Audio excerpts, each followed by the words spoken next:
If you looked at a photo of Irma Grese in 1944, you wouldn't see a monster. You would see a young woman who looked like a movie star.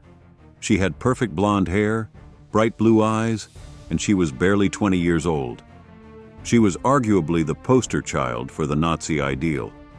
But the prisoners at Auschwitz didn't call her beautiful. They called her the Hyena. History is full of people who were just following orders. But Irma Grese was different. She didn't just follow orders, she enjoyed them. She was a woman who rose from a dairy farm to becoming one of the most feared sadistic torturers in the entire Third Reich. Today, we are looking at the short, brutal life of the youngest Nazi war criminal ever executed.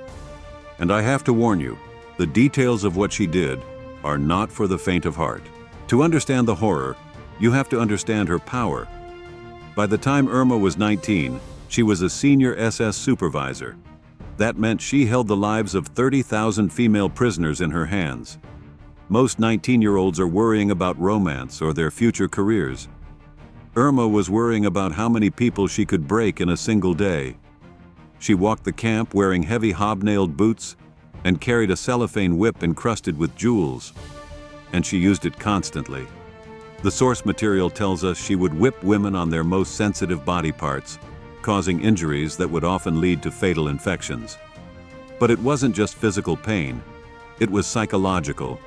She would stand there looking immaculate and beautiful, while forcing starving, terrified women to stand in formation for hours in the freezing cold or rain. If anyone collapsed, they were sent to the gas chambers. She played God, deciding who lived and who died with a simple flick of her finger. The nickname the Hyena wasn't given lightly. It was because she preyed on the weak. The accounts from survivors paint a picture of someone who was deeply disturbed.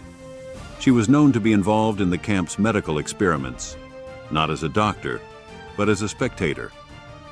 She watched painful procedures for entertainment. There are reports that she would tie up women who were going into labor and watch them give birth in agony, purely for her own twisted amusement. And then, there are the darker rumors. Survivors testified about her perverse sexual appetites. She would abuse her absolute power to assault both male and female prisoners. It was a game to her. She would select young, attractive women, assault them, and then in a final act of cruelty, send them to the gas chambers so they couldn't speak of it. There are even grotesque claims that, like other infamous commandants, she kept trophies lampshades made from the skin of 3 dead prisoners found in her quarters. Whether this was her or attributed to her, it shows the level of inhumanity she represented. When the war ended, the British captured her.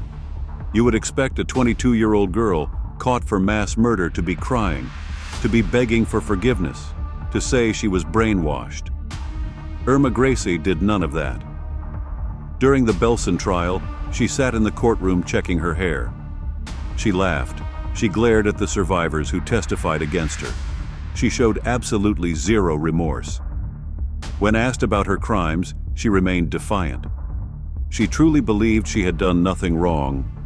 She was the Aryan ideal, and in her mind, her victims weren't even human.